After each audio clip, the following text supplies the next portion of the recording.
Welcome back. I hope you've all had a wonderful festive season, recovered from the festivities. You're probably back to work. I know I am. And so it's time to go back to something with a little bit more meaningful content and a little less alcohol consumption.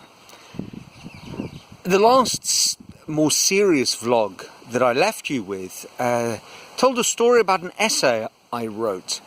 And it was funny, I started thinking, and actually there's another essay story, and it ties in, well, tenuously, to roughly where I wanted to go in this series. So here goes. The thing is, I'd spoken about how I desperately wanted to get my essay in the school magazine, but if I'm really honest, that was being a little greedy, because I'd had an essay published in the school magazine, and the story's about that essay, or at least starts there. Here's what happened. In one of either my first or second year of senior school, I'd written a pretty good essay, which had got published. You know, they chose essays from all the different years, so the younger folk had a chance to get their name in the press, you know, in the community, and get the kudos that goes with it. So I was very excited about that, and the next year, or perhaps it was the year after, I can't remember, we had a new English teacher. We'd had our first essay set for the year, and I was reasonably pleased. The teacher came in and said, you know, there's a wonderful essay that I'd like to read out to all of you as an example of what is possible. Well, you can imagine my little 14-year-old inflated ego pricked up and said, yeah, maybe it's mine. So I started listening, and I thought, it is mine. But I thought it's mine with a sort of eerie, disturbed sensation, because someone else's name had been attached to it, and it was the essay from a couple of years earlier.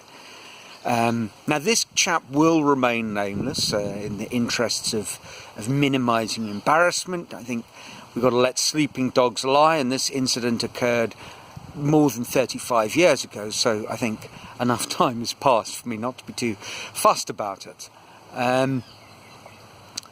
But as the essay was read out, I knew, as you know, he'd copied my essay from the school magazine and submitted it under his own name. Now, you can imagine that at the age of 14, I didn't approach this with a stoic sense of humour, chuckle about it and think, well, there we are. What an idiot for thinking he could get away with that. And what about the teacher? You know, what does this say about the value of these magazines if the teachers don't actually read or remember the essays written in them, and the next year, or perhaps it was 2 years later, someone copies the self-same essay and passes it off as their own, and nobody notices? So, you know, never mind those 2 points. My little 14 reptile brain was full of clanging alarm bells and grievous annoyance. You know, how could someone steal my essay and get away with it? And I can't for the life of me remember what happened. You know, did I suggest to him that, you know, he might want to admit to his wrongdoing, or perhaps I'd admit on his behalf? You know, was I above snitching and grassing your friends? Well, he wasn't such a friend, acquaintance, desk mate. I can't remember, to be quite honest, how the story ends, and it isn't really the point, because honestly it doesn't matter. You know, I'm sure I was very angry at the time. It didn't matter then particularly, other than perhaps someone learning a lesson that plagiarism isn't a good thing. But, you know, there we are. The thing is that what never struck me at that time was the gentle irony of the whole situation. And in fact, it never struck me years later, because I'd forgotten about it until I made my last little vlog. And it reminded me of this essay, and the irony was there for all to see. You know, well, for me. Here's the point. The essay, the plot of the essay went more or less like this. This chap walks into a theatre, he takes his seat at a beautiful Steinway grand piano, plays the first few notes of a wonderful piece of Beethoven, builds up to an amazing crescendo, carries it off spectacularly, turns round for the audience's applause, taking his bow, and looks out and there's no one there. Because the guy playing the piano was, as it turns out, the janitor. You know, he had a thing for pianos. I can't remember in the essay whether his ability level actually matched the description or whether it was all in his head. It doesn't really matter. The truth was, he never played the piano. And it never struck me at the time how amusing it was that the essay that the bloke had chosen to plagiarise was an essay about someone, you know, not actually performing on the big stage at all, but it was all in his mind. You know, so there is a little bit of a gentle irony. And I thought about it now because it kind of leads in quite nicely into the last phase of these talks, which is about eventually being the thing you want to be. You know, being a pianist or a guitarist or a writer or a journalist or an artist or whatever it might be. And the difficulties in actually not just learning the skill, not just owning up and taking responsibility for the thing you dream of doing all the work necessary, but actually becoming that person. And I think there's a few difficulties with this. So probably the most obvious one, which I'm going to look at in the weeks to come, is the issue of, you know, being a guitarist or a pianist or an artist or a writer implies, on some level, making a living, which for the creative endeavours can be problematic. But even when you have made some sort of progress in that regard, I think the biggest single stumbling block is one you still face up to. You listen to great performing artists, actors, writers, whoever, and they all talk about this feeling never really going away. And it's that idea, which I suppose is popularly known as imposter syndrome. Maya Angelou, the writer, talks about this, how she always feels she's just one book away from being discovered. You know, the whole world gathering saying, ha, ha, ha, you got a bit lucky, but you're really not a writer. And this book's rubbish and proves it. And I can't take this fly anymore. Sorry about that. The rainy season is upon us, and so are the consequent flies and other beasties. So, imposter syndrome, and it's something that you really, really do have to face up to. For me, in my artistic endeavours, at the beginning, I guess, I was happy. I'd say, well, I dabble in sculpture. I'm enjoying it. It's fun. I'm not a sculptor. It's my hobby. And that was okay. When I had my first really, really big exhibition, I say really, really big.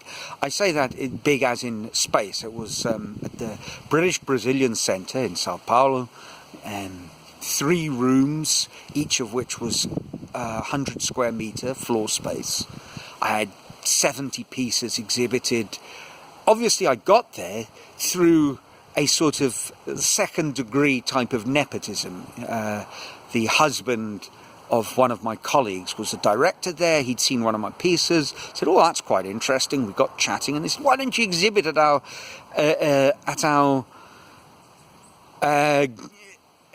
centre?" And you've got to be joking, you know, little old me exhibiting in this enormous space, and you had a Henry Moore, a real Henry Moore, in the as a front of house sculpture at one point. And you're asking me, he said, "Sure, why not? You know, get in touch with with our chap who organises the exhibitions, and I'm sure we can make this happen. And happen it did. And they treated me wonderfully well. Fantastic opening night event, publicity. I told all my friends, and they'd obviously put out the feelers in their, through their media and their general viewing public had come along. So it was a pretty big, well-attended opening cocktail.